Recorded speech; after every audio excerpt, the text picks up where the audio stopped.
ಈ ಮಸೀದಿಯನ್ನು ಸ್ವಾಮೀಜಿಗಳು ಉದ್ಘಾಟನೆ ಮಾಡಿದ್ದಾರೆ. ಇದು ಈ ಹೊತ್ತಿನ ವಿಶೇಷ. ನಾನಿದ್ದೀನಿ ಹಾಸನ ಜಿಲ್ಲೆಯ ಅರಸೀಕೆರೆ ತಾಲೂಕಿನ ಹಾರನಹಳ್ಳಿ ಗ್ರಾಮದಲ್ಲಿ. ಈ ಮಸೀದಿಯನ್ನು ಸ್ವಾಮೀಜಿಗಳು ಅಂದರೆ ರಾಜ್ಯಕ್ಕೆ ಪ್ರಸಿದ್ಧಿಯಾಗಿರುವಂಥ ಕೋಡಿ ಮಠದ ಶ್ರೀ ಶಿವರಾಜೇಂದ್ರ ಸ್ವಾಮೀಜಿಗಳು ಉದ್ಘಾಟನೆ ಮಾಡಿದ್ದಾರೆ. ಈ ಬಗ್ಗೆ ಸ್ವಾಮೀಜಿಗಳು ಹೇಳ್ತಾರೆ, ಇಲ್ಲಿಯ ಜನಗಳೇನು ಹೇಳ್ತಾರೆ, ಬನ್ನಿ ಕೇಳೋಣ.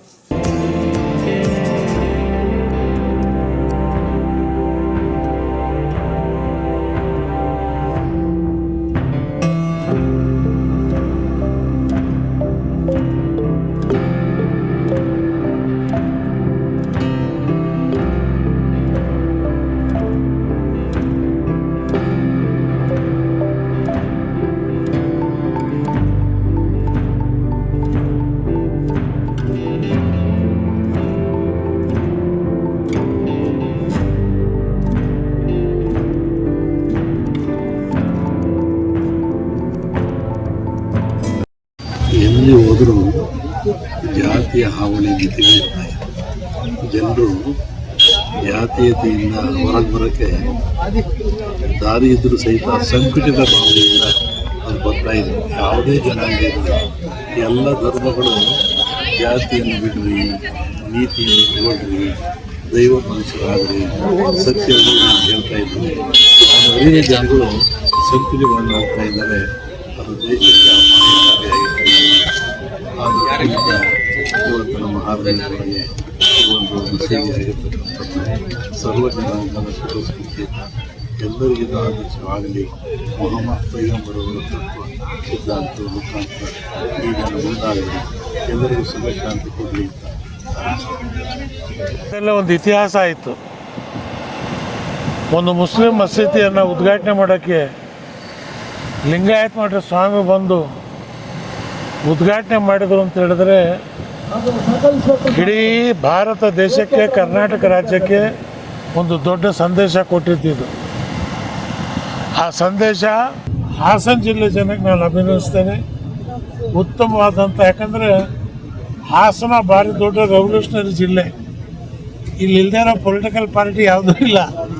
ಇಂಡಿಯಾದಲ್ಲಿ ಎಷ್ಟು ಪಾರ್ಟಿ ಇದೋ ಅದು ಬ್ರಾಂಚ್ ಹಾಸನದಲ್ಲಿದೆ. ಅಂಥ ರೆವಲ್ಯೂಷನರಿ ಜಿಲ್ಲೆ ಇದು. ಪರಿವರ್ತನೆ ಮತ್ತು ಬದಲಾವಣೆ ಮಾಡತಕ್ಕಂಥ ಜಿಲ್ಲೆ. ಇವತ್ತು ಕರ್ನಾಟಕಕ್ಕೆ ಒಂದು ಮಾರ್ಗದರ್ಶನ ಕೊಟ್ಟಿದೆ. ಮುಂದೆ ಒಳ್ಳೆಯದಾಗಲಿ. ಭಾರಿ ಸಂತೋಷ. ಇಂಥ ಸಣ್ಣ ಊರಿನಲ್ಲಿ ಇಂಥ ಅದ್ಭುತವಾದಂಥ ಕಟ್ಟಡ. ದುಡ್ಡಿರೋದ್ರ ಇದ್ರ ಪ್ರಯೋಜನ ಇಲ್ಲ, ಮನಸ್ಸಿರಬೇಕು. ಜೈಸಿ ನಿಯತ್ ವೈಸಿ ಬರ್ಕತ್. ಇವತ್ತು ಈ ಊರಿನ ಜನ ಎಲ್ಲರೂ ಸೇರಿ ಇದೊಂದು ಒಳ್ಳೆ ಕೆಲಸ ಮಾಡಿದ್ದಾರೆ. ಬಹುತೇಕವಾಗಿ ಈ ಜಿಲ್ಲೆಯಲ್ಲಿ ಇಷ್ಟು ರೂಪವಂತವಾಗಿರ್ತಕ್ಕಂಥ ಮಸೂತಿ ನಾನು ನೋಡಿಲ್ಲ. ಮುಂದೆ ಇನ್ನೂ ಅನೇಕ ಕಡೆ ಆಗಲಿ ಅಂತ ಹಾರೈಸ್ತೇನೆ. ಇವತ್ತು ಭಿಕ್ಷೆ ಎತ್ತಿ ಮಕ್ಕಳಿಗೆ ದಾಸೋಹ ಕೊಟ್ಟು ಅವರಿಗೆ ಅನ್ನದ ದಾಸೋಹ, ವಿದ್ಯೆಯ ದಾಸೋಹ, ಇವೆರಡೂ ಇವತ್ತು ಎಲ್ಲಾದ್ರೂ ನಡೀತಾ ಇದ್ರೆ ಅದು ಕರ್ನಾಟಕ ರಾಜ್ಯದಲ್ಲಿ. ಇದೇ ಸೂಫಿ ಸಂತರ ಪರಂಪರೆ, ಇದೇ ಶರಣರ ಪರಂಪರೆ. ಇವತ್ತು ನಾನು ಜಾಸ್ತಿ ಮಾತಾಡಕ್ ಹೋಗಲ್ಲ, ಕಾರಣ ಊರಲ್ಲೊಂದು ಸಾವಾಗಿದೆ. ಇದೊಂದು ಶೋಕ ಸಭೆ ಮಾಡಿ ಅವರಿಗೆ ಅವ್ರ ಬಗ್ಗೆ ಪ್ರಾರ್ಥನೆ ಮಾಡಿ ಹೋಗೋಣ ಅಂತೇಳಿ ಸ್ವಾಮಿಗಳು ಶಿವಲಿಂಗೇಗೌಡರು ಹೇಳಿದ್ರು. ಶಿವಲಿಂಗೇಗೌಡರು ಶಾಸಕರು. ನಾನು ಅದೇ ಮಸೀದಿಯಲ್ಲಿ ಹೇಳ್ತಾ ಇದ್ದೆ, ಗಂಡಿಮಠದ ಶಾಸಕ ಅರಸೀಕೆರೆಲ್ಲ ಒಕ್ಕಲಿಗರು ಗೆದ್ದು ಬರಬೇಕು ಅಂದ್ರೆ ಸಾಧ್ಯ ಇಲ್ಲ. ಅದು ಮೆಜಾರಿಟಿ ಲಿಂಗಾಯತರ ಜಾಗದಲ್ಲಿ ಶಿವಲಿಂಗೇಗೌಡ ಗೆದ್ದಿರ್ಬೇಕಾರೆ ನಾ ಹೇಳಿದ ಉತ್ತರ ಮಕ್ಕಳು ಅವ್ರ ಹೆಸರೇ ಶಿವಲಿಂಗ ಅಂತ ಇರ್ಬೇಕಾರೆ ಅವ್ರಿಗಿಂತ ದೊಡ್ಡ ಲಿಂಗಾಯತ ಯಾರು? ಆನವಾಳ ನಂಜಪ್ಪನವ್ರ ಎಲೆಕ್ಷನ್ ಮಾಡಿದ್ದೇನೆ, ನಾನು ಮಿಲ್ಟ್ರಿ ಸಿದ್ದಪ್ಪನ ಎಲೆಕ್ಷನ್ ಮಾಡಿದ್ದೇನೆ, ಹಾರನಹಳ್ಳಿ ರಾಮಸ್ವಾಮಿ ಅವ್ರು ನಿಂತಾಗ ಪರಮೇಶ್ವರ್ ಎಲೆಕ್ಷನ್ ಮಾಡಿದ್ದೇನೆ. ಸುಮಾರು ಎಲೆಕ್ಷನ್ಗಳನ್ನ ಅರಸೀಕೆರೆಯಲ್ಲಿ ದೇವರಾಜ ಅರಸ್ ಕಡೆ ಭಾಷಣ ಒಂದ್ ಕಡೆ, ನನ್ನ ಕಡೆ ಭಾಷಣ, ನಾನೊಂದ್ ಕಡೆ. 12ನೇ ವಯಸ್ಸಿನಲ್ಲಿ ಶುರು ಮಾಡಿರ್ತಕ್ಕಂಥದ್ದು. ನಾನು ವಿದ್ಯೆ ಕಲ್ತಿದ್ದು ಸಿರಿಗೆರೆ ಮಠದಾಗ. 30 ಜನ ಮುಸಲ್ಮಾನರ ಹುಡುಗರಿದ್ವಿ ನಾವು ಅಲ್ಲಿ. ಕುರಾನ್ ಓದೋ ಅವಕಾಶನ ಮಠದಾಗಿತ್ತು. ಶಿವಕುಮಾರ ಸ್ವಾಮಿಗಳು ಅನ್ನದ ದಾಸೋಹ ಕೊಟ್ಟು 30 ಜನ ಹುಡುಗರಿಗೆ ಕುರಾನ್ ಮತ್ತು ವಿದ್ಯೆ. ಇವತ್ತು ದಾಸೋಹದ ಕಾಲಗಳು ನಮ್ಮ ದೇಹದಲ್ಲಿ ಅದಾವ. ವರ್ಷಕ್ಕೆ 5 ಚಿರ ಕಾಲ ಇವತ್ತು ನಾವು ಮಠಕ್ಕೆ ಕಳಿಸ್ತಾ ಇದ್ದೀವಿ. ಈ ಪಾರಂಪರೆ ಕರ್ನಾಟಕ ರಾಜ್ಯ. ಇವತ್ತು ಕೋಡಿ ಮಠ ಕರ್ನಾಟಕದಲ್ಲ, ಭಾರತ ದೇಶದಲ್ಲೇ. ಇಲ್ಲಿಂದ ಒಂದು ವಾಕ್ಯ ಬಂತು ಅಂತ ಹೇಳಿದ್ರೆ 100 ಅದು ಶತಸಿದ್ಧ. ಅದು ಯಾವ ಪುಣ್ಯಾತ್ಮರ ಓಲೆ ಬರೆದಿಟ್ಟು ಹೋಗಿದಾರೋ ಗೊತ್ತಿಲ್ಲ, ಕ್ಲೀನಾಗಿ ಬರುತ್ತದ್ರಲ್ಲಿ. 72ನೇ ಇಸ್ವಿಯಲ್ಲಿ ನಾನು ಬಂದಾಗ ನಾನು ವೀರೇಂದ್ರ ಪಾಟೀಲ್ ಬಂದು ಹೊತ್ತಿಗೆ ಓದಿಸಿದ್ವಿ ಇದೆ. ಆವಾಗ ಓದಿಕೆ ಬಂತು, ಜಗಜೀವರಾಮ ಹೊರಬರುವ. ಜಗಜೀವನ್ ರಾಮ್ ಎಲ್ಲಿ? ಆ ಹೊತ್ತಿಗೆ ಬಂದಿದ್ದು ಯಾವಾಗ? ಜಗಜೀವನ್ ರಾಮ್ ಅವಾಗ ರಾಜೀನಾಮೆ ಕೊಟ್ಟು CMD ಮಾಡಿದರು. ಆವಾಗ ವೀರೇಂದ್ರ ಪಾಟೀಲ್ಗೆ ಅಪ್ಪಣೆ ಆಯ್ತು, 173 ಸ್ಥಾನಗಳನ್ನು ಪಡೆಯುವರಿ, ಕರ್ನಾಟಕದ ಮುಖ್ಯಮಂತ್ರಿ ಆಗುವಿರಿ ಅಂತ. ಅದೇ ರೀತಿ ವೀರೇಂದ್ರ ಪಾಟೀಲರು 173 ಸ್ಥಾನ ಬಂತು, ಅವರು ಮುಖ್ಯಮಂತ್ರಿ ಆದರು. ಇವತ್ತು ಸಂತೋಷ, ನನಗೂ ಅಪ್ಪಣೆ ಆಗಿದೆ, ಜಯ ಸಿಗುತ್ತೆ ಅಂತ. ಗುಂಪು ಕಟ್ತೀಯ ಮತ್ ಸಾಗರದಲ್ಲೇ ಸೇರ್ತೀಯ ಅಂತ ಹೇಳಿದ್ರೆ ಒಂದು ಕಟ್ಟಬೇಕು ಅಂತ. ಯಾಕೆಂತ ಹೇಳಿದ್ರೆ ಇವತ್ತು ನಾವು ಮುಸ್ಲಿಂ ಸಮಾಜ 1,30,00,000 ಸಮಾಜ ಇದೆ. ನಾನು ಸಿದ್ದರಾಮಯ್ಯ ಅದೇ ಹೇಳ್ತೀನಿ, 7% ಕುರುಬರು ನೀವು ಆಗಿರಿ, 21% ಸಾಗರ ಯಾಕಾಗಬಾರ್ದು? ಇವತ್ತು ರಾಜಕಾರಣದಲ್ಲಿ ಪ್ರತಿಯೊಬ್ಬರು ಒಬ್ಬ ದಲಿತನು ಮುಖ್ಯಮಂತ್ರಿ ಆಗಬೇಕು. ನಾನು ಹೇಳಿದೆ, ಎಂದು ವಿಧಾನಸೌಧ ಹೋಗಿ ಬಸವಸೌಧ ಆಗತ್ತೋ ಅಂದೇ ಕರ್ನಾಟಕ ರಾಜ್ಯಕ್ಕೆ ಶುಭಗಳಿಗೆ ಬರುತ್ತೆ ಅನ್ನೋಕ್ಕಿಂತ ಮಾತನ್ನ ಸ್ಪಷ್ಟವಾಗಿ ಸಾರಿ ಹೇಳಿದ್ದೀವಿ ನಾವು. ಆದ್ರಿಂದ ಬಾಬಾ ಸಾಹೇಬ್ ಅಂಬೇಡ್ಕರ್ ಅವರ ಸಂವಿಧಾನ, ಬಸವಣ್ಣನವರ ಸಿದ್ಧಾಂತ, ಟಿಪ್ಪು ಸುಲ್ತಾನರ ಕೆಚ್ಚು, ಇದು 3 ಸೇರ್ತು ಅಂತ ಹೇಳಿದ್ರೆ ಇದಕ್ಕಿಂತ ದೊಡ್ಡದು ಯಾವುದು ಆಗ್ಬೇಕಾದಂತದಿಲ್ಲ. ಇವತ್ತು ವೇದಿಕೆ ಮೇಲೆ ನೋಡ್ರಿ, ಲಿಂಗಾಯತರು, ಒಕ್ಕಲಿಗರು, ದಲಿತರು, ಸಾಬರು ಎಲ್ಲರ ಒಂದು ಸಂಗಮ ನೋಡಿದ್ರೆ, ಇದನ್ನ ಹಾಕಿ ಜ್ಯೂಸ್ ಮಾಡಿ ಕುಡಿದು ಬಿಟ್ರೆ ಅದೇ ಭಾರತ ದೇಶದ ಪಾನರಸ, ಅದೇ ಪಾನ. ಇವತ್ತು ನಮ್ಮ ರಾಜ್ಯದಲ್ಲಿ ಒಂದು ಒಳ್ಳೆಯದು ಶುಭವಾಗಲಿ ಅಂತ ಹೇಳಿ ಹಾರೈಸ್ತಾ ಮುಸ್ಲಿಂ ಭಾಳ ಮೇರೆ ಈ ದರ್ಖಾಸ್ತ್, ಹಿಂದೂ ಮುಸಲ್ಮಾನ್ ಕ್ರೈಸ್ತರೆಲ್ಲ ಒಂದೇ ಅಂತಕ್ಕಂಥ ಗೀತೆಯನ್ನ ಮಹಾತ್ಮ ಗಾಂಧೀಜಿಯವರು ಆಡಿ ಇವತ್ತು ದೈವಾಧೀನರಾಗಿದ್ದಾರೆ. ಈ ದೇಶಕ್ಕೆ ಆದರ್ಶ ಪುರುಷರಾಗಿದ್ದಾರೆ. ನಾವು ಅದನ್ನೇ ವಿಶ್ವಸಂಸ್ಥೆಯಲ್ಲಿ ಹೇಳಿದ್ದೇವೆ, ಇಡೀ ಪ್ರಪಂಚದಲ್ಲಿ ಸಾರಿದ್ದೇವೆ. ನಮ್ದು ಜಾತ್ಯತೀತ ರಾಷ್ಟ್ರ, ನಾವು ಎಲ್ಲ ಸಮಾಜಗಳನ್ನ, ಎಲ್ಲ ಜಾತಿಗಳನ್ನ ಒಂದುಗೂಡಿಸಿಕೊಂಡು ಈ ಭಾರತ ದೇಶವನ್ನ ಕಟ್ತೇವೆ ಅಂತಕ್ಕಂಥದ್ದನ್ನ ಅವತ್ತಿನ ನಮ್ಮ ಪ್ರಬುದ್ಧರು ಇಡೀ ವಿಶ್ವಸಂಸ್ಥೆಯಲ್ಲಿ ಗ್ಯಾರಂಟಿಯನ್ನು ಕೊಟ್ಟುವರಿಲ್ಲ. ಇಂಥ ವ್ಯವಸ್ಥೆ ಇರ್ತಕ್ಕಂಥ ಈ ಭಾರತ ದೇಶದಲ್ಲಿ ಯಾವುದೇ ಕ್ಷುಲ್ಲಕ ರಾಜಕಾರಣಕ್ಕೆ ನಾವು ಅಂಜಬಾರದು. ಎಚ್ಚರಿಕೆಯಿಂದ ನಮ್ಮ ಸಿದ್ಧಾಂತ, ನಮ್ಮ ತತ್ವ, ಈ ಏನು ಆದರ್ಶಗಳು, ಅವರವರ ಸಮಾಜ, ಅವರು ಅಲ್ಲ. ನೀವು ಭಗವಂತನ ಒಬ್ಬನ್ನೇ, ಅಲ್ಲನೊಬ್ಬನ್ನೇ ಭಗವಂತ ಅಂತೇಳಿ ಕೈ ಮುಗಿತೀರಿ. ನಾವು ಆ ಭಗವಂತನನ್ನ ನಾನಾ ರೂಪದಲ್ಲಿ ನೋಡ್ತೇವೆ. ಎಷ್ಟು ಜನ ಭಗವಂತರು, ಆ ದೇವರ ರೂಪಗಳಿದೆ ಅಂತಕ್ಕಂಥದ್ದೇ ಗೊತ್ತಿಲ್ಲ. ಅಷ್ಟು ರೂಪದಲ್ಲಿ 3 ಕಲ್ಲಿಟ್ಟಿ ಅದಕ್ಕೆ ಅಷ್ಟು ಕುಂಕುಮ ಹಚ್ಚಿ ಆ ಕಲ್ಲುಗಳಿಗೆ ಭಗವಂತ ಅಂತೇಳಿ ಕೈ ಮುಗಿತಕ್ಕಂಥ ಸಿದ್ಧಾಂತದವರು ನಾವು. ಯಾರಿಗ್ಯಾರು ಮನೆಯಲ್ಲಿ ಕಷ್ಟ ಬಂದ್ರೆ ಅಮ್ಮನಾರಚ್ಚ ಅಂತ ಮಾಡೋದು ನಮ್ಮಲ್ಲಿ. ಅವ್ರನ್ನ ಮನೆಗೆ ಅನ್ನಕ್ಕೆ ಬಂದರೆ ಅವ್ರು ನೋಡಿಸ್ಬೇಕಾದ್ರೆ ಏನ್ ಮಾಡ್ಬೇಕು ಅಂತಂದ್ರೆ, ತೋಟದ ಮೇಲೆ ಹೋಗಿ 2 ಕೋಳಿ ಕೂದು ಅದಕ್ಕೆ 3 ಕಲ್ಲು, ಗೋರಿ ಕಲ್ಲು ತಂದು ಒಂದು ದಿಂಡು ಮಾಡಿ, ಆ ದಿಂಡಿಗೆ 3 ಕಲ್ಲಿಟ್ಟು ಆ 3 ಕಲ್ಲಿಗೆ ನಾಮ ಬಳೆದು ತಾಯಿ ಮುಟ್ಟೋಗವ ಕಷ್ಟ ಪಡ್ಬಡ್ಕಣವ ಅಂತ ಹೇಳಿ ಪೂಜಿಸ್ತಕ್ಕಂಥ ಪದ್ಧತಿನು. ಅಂಥ ಬಹುಮುಖ ಭಗವಂತ ದೇವರುಗಳನ್ನು ನಂಬಿ ನಮ್ಮ ಜೀವನವನ್ನು ಮಾಡಿದಂಥವ್ರು ನಾವು. ಅದೇ ರೀತಿ ನಾವು ಹೋಗೋಣ. ಅವರು ಭಗವಂತ ಒಬ್ಬೇ ಅಲ್ಲ, ಒಬ್ಬನೇ ಅಂತೇಳಿ ಅವರ ಸಿದ್ಧಾಂತದಲ್ಲಿ ಅವ್ರು ಹೋಗ್ತಾ ಇದ್ದಾರೆ. ಅವ್ರು ಹಂಗೋಗ್ಲಿ.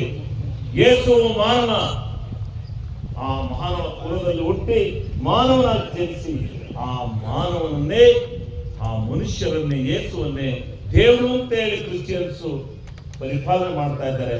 ಅವರಿಗೆ ಅವರ ಸಿದ್ಧಾಂತವೇ ಲಭಿಸ್ಲಿ. ಈ ರೀತಿ ಎಲ್ಲ ಸಮಾಜಗಳನ್ನು ಹೊಂದಿರತಕ್ಕಂಥ ಎಲ್ಲ ರೀತಿಯ ವಿಭಿನ್ನವಾದ ಸಂಸ್ಕೃತಿ, ಆಚರಣೆ, ವಿಚಾರಗಳು, ನಮ್ಮ ಆಚರಣೆಯನ್ನು ನಾವು ಮಾಡೋಣ, ಅವರ ಆಚರಣೆಯನ್ನು ಅವ್ರು ಮಾಡಲಿ.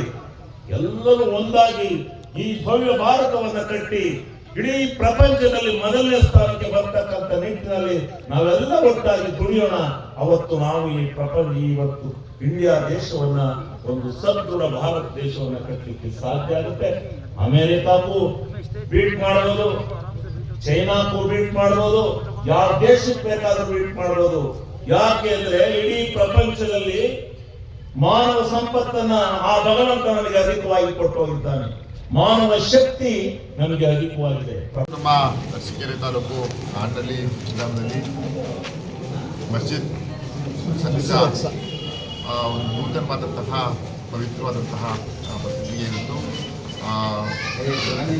ಉದ್ಘಾಟನೆ ಕಾರ್ಯಕ್ರಮದಲ್ಲಿ ಇವತ್ತು ನಮ್ಮ ಪೂಜ್ಯ ಮಠದ ಗುರುಗಳ ಒಂದು ಹಾಗೂ ಗುರುಗಳ ಆಶೀರ್ವಾದದೊಂದಿಗೆ ಸ್ಥಳೀಯ ನಮ್ಮ ನಾಯಕರು ಶಾಸಕರ ಸಹ ಶ್ರೀಲಿಂಗಣ್ಣವರ ಹಾಗೂ ಮಾಜಿ ಸಚಿವರು, ರಾಜ್ಯ ಮುಖ್ಯಮಂತ್ರಿಗಳಂತಹ ನಾಯಕರಂತಹ ಇಬ್ರಾಹಿಂ ಸರ್ ಅವರ ನೇತೃತ್ವದಲ್ಲಿ ಇವತ್ತು ಉದ್ಘಾಟನೆಗೊಂಡಿದೆ. ಒಂದು ಪಾವಿತ್ರತೆಯ ಸಂಕೇತ. ಇವತ್ತು ಆ ಭಗವಂತ ಅಲ್ಲ ಎಲ್ಲರಿಗೂ ಒಳ್ಳೇದು ಮಾಡಲಿ ಅಂತ ನಾವೆಲ್ಲ ಪ್ರಾರ್ಥಿಸೋಣ. ನಾವೆಲ್ಲ ಒಂದು ಸೌಹಾರ್ದತೆಯಲ್ಲಿ ಹೇಗೆ ಇವತ್ತು ನಾನು ಈಗ ಬಂದಾಗ ತುಂಬ ಖುಷಿಯಾದ ಸೌಹಾರ್ದತೆಯ ಸಂಕೇತ ಅಂತಲೇ ಹೇಳ್ಬೋದು. ಇವತ್ತು ಮಸೀದಿಯನ್ನು ಇದೇ ರೀತಿ ಮುಂದುವರಿಲಿ. ಎಲ್ಲ ಅಲ್ಪಸಂಖ್ಯಾತರ ಕ್ಷೇಮಾಭಿವೃದ್ಧಿಗೆ ಪ್ರಾಮಾಣಿಕವಾಗಿ ದುಡಿಯುವಂಥ ಕೆಲಸವನ್ನು ನಾವೆಲ್ಲ ಮಾಡ್ತೀವಿ, ಸಂಸದರಾಗಿ, ಸಂಸದರಾಗಿ. ಜೊತೆಗೆ ಸರ್ಕಾರ ನಿಮ್ಗೆ ಗೊತ್ತಿರುವಂತೆ ಸಿದ್ದರಾಮಯ್ಯ ಸಾಹೇಬರು, ಡಿ ಕೆ ಶಿವಕುಮಾರ್ ಸರ್ಕಾರ ನೇತೃತ್ವದ ಸರ್ಕಾರದಲ್ಲಿ ಇವತ್ತು ಅಲ್ಪಸಂಖ್ಯಾತರ ಕಲ್ಯಾಣ ಅಭಿವೃದ್ಧಿಗೆ ಹೆಚ್ಚು ಹಣವನ್ನು ಕೊಟ್ಟಿರುವಂಥ ಸರ್ಕಾರ ಅಂತ ನಮ್ಮ ಸರ್ಕಾರ. ಹಾಗಾಗಿ ಅದನ್ನು ಸದುಪಯೋಗ ಪಡಿಸಿಕೊಂಡು ನಾವು ಏನಿವತ್ತು ಅದ್ಭುತವಾದಂತಹ ಒಂದು ಪ್ರಾರ್ಥನೆ ಮಂದಿರವನ್ನು ಕಟ್ಟಿದ್ದೀರಿ. ಎಲ್ಲರಿಗೂ ಒಳಿತನ್ನು ಬಯಸಲಿ, ಎಲ್ಲರಿಗೂ ಒಳ್ಳೆಯದಾಗಲಿ ಅಂತ ಇವತ್ತು ನಾನು ಶುಭ ನುಡಿಕೊಂಡು ಧನ್ಯವಾದಗಳು. ಒಂದು ಸಂದೇಶವನ್ನು ಕೊಟ್ಟಿದ್ದಾರೆ. ದೇಶದಲ್ಲಿ, ರಾಜ್ಯದಲ್ಲಿ ಜಾತೀಯತೆ ಪ್ರತಿ ಸಂದರ್ಭದಲ್ಲೂ ಸಹಿತ ಭಾಳ ಹೆಚ್ಚಾಗ್ತಾ ಇದೆ. ಆದರೆ ಕರ್ನಾಟಕ ರಾಜ್ಯದಲ್ಲಿ ಭಾಳ ಜನ ಸ್ವಾಮೀಜಿಗಳನ್ನ ನೋಡಿದ್ದೀವಿ ನಾವು. ಎಲ್ಲ ಸಮಾಜದಲ್ಲೂ ಒಬ್ಬೊಬ್ಬರು ಸ್ವಾಮೀಜಿ, ಎಲ್ಲ ಸಮಾಜ. ಆದರೆ ಜಾತ್ಯತೀತ ಸ್ವಾಮೀಜಿಯವರು ಏನಾದ್ರು ಇದ್ದಾರೆ ಅಂದರೆ ಅದು ಕೋಡಿ ಶ್ರೀಗಳು ಅಂತಕ್ಕಂಥದ್ದನ್ನು ನಾವೆಲ್ಲರೂ ಸಹಿತ ಭಾರತ ದೇಶಕ್ಕೆ ಸಂದೇಶ ಕೊಡ್ತಕ್ಕಂಥ ಸ್ವಾಮೀಜಿ. ಇವತ್ತು ಮುಸಲ್ಮಾನ ಬಂಧುಗಳಿರ್ಬೋದು, ಹಿಂದುಳಿದ ವರ್ಗ ಇರ್ಬೋದು, ಎಲ್ಲ ವರ್ಗವನ್ನು ಪ್ರೀತಿಸ್ತಕ್ಕಂಥ ಸ್ವಾಮೀಜಿಯವರು ಕೋಡಿ ಶ್ರೀ. ಇವತ್ತು ನಾವು ಭಾಳಷ್ಟು ವಿಚಾರವನ್ನು ನೋಡ್ತಾ ಇದ್ದೀವಿ.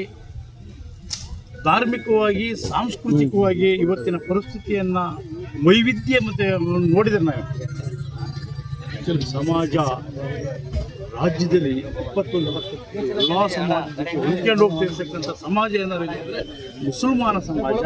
ಇವರು ಹಲವಾರು ಸಂದರ್ಭದಲ್ಲಿ ಭಾಳ ಗಟ್ಟಿಯಾಗಿ ನಿಂತ್ಕೊಂಡ್ರು. ಎಂತೆಂಥ ಸಂದರ್ಭಗಳು ಬಂದರೂ ಸಹಿತ ವಿಚಲಿತರಾಗಿದ್ದಾರೆ. ಇವರು ಈ ಸಮಾಜ, ಮುಸಲ್ಮಾನ ಸಮಾಜ ವೈವಿಧ್ಯತೆಯನ್ನು ಮರೆತು ಧಾರ್ಮಿಕ ಮತ್ತು ಸಾಂಸ್ಕೃತಿಕ ವಿಚಾರದಲ್ಲಿ ಭಾಳ ವೈವಿಧ್ಯತೆ ಇರ್ತಕ್ಕಂಥ ರಾಜ್ಯ. ಅದನ್ನು ಭಾಳ ಮೇಲ್ಮಟ್ಟಕ್ಕೆ ಎತ್ತಿರತಕ್ಕಂಥದ್ದು. ಇನ್ನೊಂದು ಕಡೆ ಮನುವಾದ, ಇದರ ಒಳಗಡೆ ಈ ಪರಿಸ್ಥಿತಿಯಲ್ಲಿ ಬದುಕ್ತಕ್ಕಂಥದ್ದು, ಬದುಕನ್ನು ಕಟ್ಟಿರ್ತಕ್ಕಂಥದ್ದು ನಮ್ಮ ಮುಸಲ್ಮಾನ ಸಮಾಜ. ಅವರು ವಿದ್ಯಾಭ್ಯಾಸಕ್ಕೆ ಹೆಚ್ಚಿನ ಕೊಡ್ತಕ್ಕಂಥದ್ದನ್ನು ಮಾಡಿದರೆ ಈ ಸಮಾಜ ಮುಂದೊಂದು ದಿವಸ ಒಂದು ಉತ್ತಮ ಸಮಾಜವಾಗಿ ಬೆಳೆಯುತ್ತೆ ಅಂತಕ್ಕಂಥದ್ದನ್ನು ಹೇಳ್ಬೋದು. ಇವರಿಗೆ ಕಾಂಗ್ರೆಸ್ ಪಕ್ಷ ಇರ್ಬೋದು, ಸಿದ್ದರಾಮಯ್ಯನವರು ಇರ್ಬೋದು, ಇವರ ಪರವಾಗಿ ನಿಂತಿದ್ದೀವಿ ಅಂತಕ್ಕಂಥದ್ದನ್ನು ತಮ್ಮ ಮೂಲಕ ತಿಳಿಸಲಿಕ್ಕೆ ಇಷ್ಟಪಡ್ತೀವಿ. ಎಲ್ಲ ಸಮಾಜದ ಜೊತೆ ಹೊಂದ್ಕೊಳ್ತಕ್ಕಂಥ ಸಮಾಜ ಇದೆ ಅಂದರೆ ಅದು ಮುಸಲ್ಮಾನ ಸಮಾಜ. ನಾನು ಅದಕ್ಕೋಸ್ಕರಲೇ ಧಾರ್ಮಿಕವಾಗಿ ಸಾಂಸ್ಕೃತಿಕವಾಗಿ ವೈವಿಧ್ಯತೆಗಳಿದ್ದರೆ ಹಲವಾರು ಘಟನಾವಳಿಗಳು ಹಿಂದೆ 2015ರಿಂದ ಆಚೆ ಇದ್ದಂಥ ಪರಿಸ್ಥಿತಿ, 15ರ ನಂತರ ಪರಿಸ್ಥಿತಿಗಳು ಭಾಳ ವಿಭಿನ್ನವಾಗಿ ಬಂದು ಇದರಲ್ಲಿ ಇವರೆಲ್ಲ ತಮ್ಮ ಜೀವನ ಮಾಡ್ತಕ್ಕಂಥದ್ದು, ವೃತ್ತಿ ಮಾಡ್ತಕ್ಕಂಥದ್ದು ಭಾಳ ಕಷ್ಟಕರವಾದಂಥ ದಿನಗಳನ್ನ ಕಳೆದಿದ್ದಾರೆ. ಎಲ್ಲವನ್ನು ಇವರು ಶಕ್ತಿಯುತವಾಗಿ ಮೊಹಮ್ಮದ್ ಪೈಗಂಬರ್ ಮೇಲೆ ನಂಬಿಕೆ ಇಟ್ಟು ಎಲ್ಲವನ್ನು ಸಹಿತ ಎದುರಿಸ್ಕೊಂಡು ಬಂದಿರತಕ್ಕಂಥ ಸಮುದಾಯ. ಅದರಿಂದ ಈ ಸಮುದಾಯ ಒಳ್ಳೆಯ ನಿಟ್ಟಿನಲ್ಲಿ ಶಾಂತಿಯುತವಾಗಿ ಹೋಗ್ತಾ ಇರ್ತಕ್ಕಂಥ ಸಮುದಾಯ ಏನಾದ್ರು ಇದೆ ಅಂತೇಳಿದ್ರೆ ಈ ಸಮುದಾಯ ಮಾತ್ರ. ಇಲ್ಲ ಅಂತೇಳಿದ್ರೆ ರಾಜ್ಯದಲ್ಲಿ ಶಾಂತಿ ಇಷ್ಟೊತ್ತಿಗೆ ಕದಡೋದು, ನೆಮ್ಮದಿ ಇರ್ತಿರ್ಲಿಲ್ಲ. ಇವೆಲ್ಲವನ್ನು ಕಾಪಾಡಿರ್ತಕ್ಕಂಥ ಸಮುದಾಯ ಮುಸಲ್ಮಾನ ಸಮುದಾಯ ಅಂತಕ್ಕಂಥದ್ದನ್ನು ನಾವು ಹೆಗ್ಗಳಿಕೆಯಿಂದ ಹೇಳ್ಬೋದು. ಸರ್ ಭಾರಿ ಖುಷಿ ಆಯಿತು ಸರ್ ನಮಗೆ ಮಸೀದಿ ನೋಡಿದ್ರೆ. ಅರೆ ನಾನು ದೇವರಲ್ಲಿ ಅಲ್ಲ ಅಂತ ಹೇಳಿ ಬೇಡ್ಕೊಂಡಿದ್ದೀನಿ ನಾನು ಇಲ್ಲಿ ಬಂದು. ನಮಗೆ ಗೊತ್ತಿರಲಿಲ್ಲ ಅದು. ಈ ಮಸೀದಿ ಒಳಗಡೆ ಯಾವತ್ತೂ ಹೋಗಿಲ್ಲ ನಾವು. ಇದೇ ಫಸ್ಟು, ಮೊದಲನೇ ಬಾರಿಗೆ ಬಂದಿದ್ದೀವಿ. ಅದೆಲ್ಲ ಹೇಳಿ ಸರ್, ಮೊದಲನೇ ಬಾರಿಗೆ ಬಂದಿದ್ದು ಫೀಲಿಂಗ್ ಇದೆಯಲ್ಲ? ಮೊದಲನೇ ಬಾರಿಗೆ ಬಂದಿದ್ದು ಭಾರಿ ಖುಷಿ ಆಯಿತು ನಮಗೆ. ಏನೋ ಒಂದು ನಮ್ಮ ಇದಕ್ಕೆ ಹೋಗ್ತೀವಿ ಗೊತ್ತಾ, ನಾವು ನಮ್ಮ ದೇವರಿಗೆ ಹೋಗ್ತೀವಿ, ಆ ಥರ ಒಂದು ವೈಕುಂಠ ಹೋದಂಗೆ ಆಗುತ್ತೆ. ಆ ಥರ ಮಾಡಿದ್ದಾರೆ. ಭಾರಿ ಖುಷಿ ಸರ್, ತುಂಬ ಧನ್ಯವಾದಗಳು. ಗ್ರಾಮ ಪಂಚಾಯತಿಯ ಉಪಾಧ್ಯಕ್ಷರು ಮತ್ತು ನಾವು ಇಲ್ಲಿ ಮಸೀದಿಯಲ್ಲಿ ಯಾವ ಕಾರಣಕ್ಕೆ ನಾವು ಓದಬೇಕಾದ್ರೆ 6-7ನೇ ಕ್ಲಾಸಿಂದ ಮಸೀದಿ ಒಳಗೆ ಆಚೆ ಬರ್ತದ್ದು. ಇವರು ಮುಸ್ಲಿಮ್ ಅನ್ನೋದು ಆದರೂ ನಮ್ಮನ್ನು ಭಾರಿ ಅಭಿಮಾನ ಕಾಣೋರು. ಅದರಿಂದ ನಮ್ಮ ಕೋಡಿಮಠ ಸ್ವಾಮಿಗಳು ನಾವು ಎಲ್ಲ ಜೊತೆಲೇ ಓದಿದ್ದು. ಸ್ವಾಮೀಜಿಯರು ಅಲ್ಲವ, ಸ್ವಾಮೀಜಿಯರು ಬಂದು ಈ ಮಸೀದಿಲಿ ಈ ಥರ ಭಾಷಣ ಮಾಡಿದ್ದು ಭಾರಿ ಸಂತೋಷ ಆಯಿತು ನಮಗೆ. ನಮ್ಮ ಕರೀಂ ಸಾಹೇಬರು ಈ ರೀತಿ ಮಾಡ್ತಾರೆ ಅಂತ ಗೊತ್ತಿರಲಿಲ್ಲ. ಈ ಮಸೀದಿ ಈ ರೀತಿ ಕಟ್ತಾರೆ ಅನ್ನೋದು ಗೊತ್ತಿರಲಿಲ್ಲ. ಇಲ್ಲೇ ನಾವು ಬಂದು ಹೋಗಿ ಮಾಡ್ತಾಯಿದ್ದು. ಈ ಮಸೀದಿ ನೋಡಿ ಭಾರಿ ಸಂತೋಷ ಆಯಿತು. ಎಲ್ಲರಿಗೂ ನಮಸ್ಕಾರ. ವಿಶೇಷತೆ ಏನಂತ ಹೇಳಿದರೆ, ನಾನು ಫಸ್ಟ್ ಆಫ್ ಆಲ್ ಈ ಕಮಿಟಿಯ ಪದಾಧಿಕಾರಿಗಳಿಗೆ ಒಂದು ಶುಕ್ರಿಯಾ ಧನ್ಯವಾದಗಳನ್ನ ಸಲ್ಲಿಸೋಕ್ಕೆ ಇಷ್ಟಪಡ್ತೀನಿ. ಯಾಕೆಂದರೆ ಬಹಳ ಕಾಲದಿಂದ, ಬಹಳ ಶ್ರಮದಿಂದ, ಬಹಳ ಒಂದು ತ್ಯಾಗದಿಂದ ಇಲ್ಲಿ ಮಸೀದಿ ಕಟ್ಟಿರುವಂಥದ್ದು ನಮಗೆಲ್ಲರಿಗೂ ಉದಾಹರಣೆ ಆಗಿದೆ. ಯಾಕೆ ಅಂತೇಳಿದ್ರೆ ಒಂದು ಸ್ವಲ್ಪ ಮನೆಗಳಿಗೆ ಮಾತ್ರ ಸೀಮಿತವಾಗಿರುವಂಥ ಒಂದು ಇದು. निकला था घर से अकेला राह मंजिल की तरफ, निकला था घर से अकेला राह मंजिल की तरफ, लोग जुड़ते गए कारवां बनता गया. ಈ ಮಾತಿಗೆ ಒಂದು ಉದಾಹರಣೆ ಮಾಡಿ ಕಮಿಟಿಯ ಸದಸ್ಯರುಗಳು ಮಾಡಿದ್ದಾರೆ. ನಾನು ಅವರಿಗೆ ಧನ್ಯವಾದಗಳನ್ನು ಸಲ್ಲಿಸ್ತೇನೆ. ಎರಡನೇ ಒಂದು ಸ್ಪೆಷಾಲಿಟಿ ಏನಂತ ಹೇಳಿದರೆ, ಇವತ್ತಿನ ಒಂದು ಇಲ್ಲಿ ಒಂದು ವಾತಾವರಣ, ಒಂದು ಮಸೀದಿ ದರ್ಶನ ಒಂದು ಕಾರ್ಯಕ್ರಮ ಇಟ್ಟಿದ್ರು. ಅದರಲ್ಲಿ ನಮ್ಮ ಪೂಜ್ಯ ಸ್ವಾಮೀಜಿಗಳು ಬಂದು ಉದ್ಘಾಟನೆ ಮಾಡಿರೋದು ಒಂದು ಈ ರಾಜ್ಯಕ್ಕೆ ಅಲ್ಲ, ಈ ದೇಶಕ್ಕೆ ಒಂದು ಸಂದೇಶ ಸಾರಿದ್ದಾರೆ. ನಮ್ಮ ಸ್ವಾಮೀಜಿಗಳು ಕೋಡಿಮಠ ಶ್ರೀಗಳು ಬಂದಿದ್ದರು. ಆ ಉದ್ಘಾಟನೆ ಕಾರ್ಯಕ್ರಮದಲ್ಲಿ ಅವರ ಮಾತುಗಳು ಸೌಹಾರ್ದತೆಯ ಒಂದು ಸೌಹಾರ್ದತೆಯೇ ಸಾರಿ ಹೋಗಿದ್ದಾರೆ. ಎಲ್ಲ ಜನಾಂಗಕ್ಕೆ, ಎಲ್ಲ ವರ್ಗಕ್ಕೆ, ಎಲ್ಲ ಲಿಂಗಕ್ಕೆ, ಎಲ್ಲ ಧರ್ಮಕ್ಕೆ ಒಂಥರ ಒಂದು ನಮಗೆ ಎಲ್ಲ ಒಂಥರ ಉತ್ತೇಜ. ಇವತ್ತಿನ ಈ ವಾತಾವರಣ ನೋಡಿ, ಇಲ್ಲಿಂದ ಎಲ್ಲ ಚಿಕ್ಕ ಪುಟ್ಟ ರಾಜಕಾರಣಿಯಿಂದ ಹಿಡಿದು MLA ದೊಡ್ಡ ರಾಜಕಾರಣಿಗಳು ಸಮೇತ ಇಲ್ಲಿಗೆ ಬಂದಿದ್ರು. ಇವತ್ತು ಎಲ್ಲರೂ ನೋಡುವಾಗ ಎಲ್ಲ ಜಾತಿ ಧರ್ಮದವರಿಗೆ ಒಂಥರ ಇವತ್ತಿನ ವಾತಾವರಣ ನನಗೆ ಭಾಳ ಒಂದು ಖುಷಿ ತಂದಿದೆ, ಭಾಳ ಒಂದು ಇದು ತಂದಿದೆ. ಇಲ್ಲಿಯ ನನಗೆ ಜಾಸ್ತಿ ಮಾತ್ರ ಇಲ್ಲ, ಟೈಮ್ ಇಲ್ಲ, ಇಷ್ಟನ್ನು ನಾನು ಮುಗಿಸ್ತಾ ಇದ್ದೀನಿ. ಹೆಸರು ಪರಿಚಯ? ನಾನು ಸೈಯದ್ ಹಫೀಜ್ ಅಂತ, ಸಕಲೇಶ್ಪುರ ಮುನ್ನಾ PGD ಅಂತಾರೆ ನನಗೆ. ನಾನೊಬ್ಬ ಶುಂಠಿ ವರ್ತಕ. ಅವರು ಕುರುಬ ಸಮಾಜದ ಮುಖಂಡರು, ಸೊಸೈಟಿ ಸಹಕಾರ ಸಂಘದ ಅಧ್ಯಕ್ಷರು. ನಮ್ಮ ಕರೀಂ ಸಾಬ್ರು ಇದ್ದಾರಲ್ಲ, ಅವರು ನಮ್ಮೂರಿಗೆ ಭಾರಿ ಪರಿಚಯ. ಇಲ್ಲಿ ಅಕ್ಕಪಕ್ಕ ಎಲ್ಲ ಹಳ್ಳಿಗಳಿಗೂ ಅವರು ಭಾರಿ ಪರಿಚಯ. ಹಿಂದೂ ಮುಸ್ಲಿಮ್ ಅನ್ನೋದು ಭೇದ ಭಾವನೆ ಅವ್ರ ಹತ್ರ ಇಲ್ಲ. ಎಲ್ಲರನ್ನೂ ಒಂದೇ ಭಾವನೆಯಲ್ಲಿ ನೋಡ್ತಾರೆ. ನಾವೆಲ್ಲರೂ ಅಣ್ಣ ತಮ್ಮಂದಿರ ಥರ ಇದ್ದೀವಿ. ಇಲ್ಲಿ ಜಗದ್ಗುರುಗಳು ಕೋಡಿಮಠದ ಸ್ವಾಮಿಗಳು ಹೇಳಿದಂಗೆ ನಮ್ಮ ಆರನಹಳ್ಳಿಯಲ್ಲಿ ಇರ್ತಕ್ಕಂಥ ಒಂದು ಐಕ್ಯತೆ ನಮ್ಮ ತಾಲೂಕಲ್ಲಿ, ನಮ್ಮ ತಾಲೂಕಲ್ಲೇ ಇದೆ ಬಿಡಿ. ಅದು ನಮ್ಮ ಎಲ್ಲೇ ಬೇರೆ ಏನೇ ಇರ್ಬೋದು, ನಮ್ಮ ಅರಸೀಕೆರೆಯಲ್ಲಿ ಮಾತ್ರ ನಮ್ಮ ಹಿಂದೂ ಮುಸ್ಲಿಮ್ಗಳು ನಾವೆಲ್ಲ ಭಾರಿ ಅನ್ಯೋನ್ಯವಾಗಿದ್ದೀವಿ. ನಮ್ಮಲ್ಲಿರ್ತಕ್ಕಂಥ ನಮ್ಮ ಟೀಮ್ ಎಲ್ಲರೂ ಒಳ್ಳೆ ಒಂದೊಂದು ಹುದ್ದೆಯಲ್ಲಿ ಇರ್ತಕ್ಕಂಥವ್ರೆ. ಅದೆಲ್ಲ ನಮ್ಮ ಶಿವಲಿಂಗೇಗೌಡರ ಆಶೀರ್ವಾದ. ಅದಕ್ಕೂ ಇಲ್ಲಿ ಬಾಂಧವ್ಯ ಚೆನ್ನಾಗಿದೆ.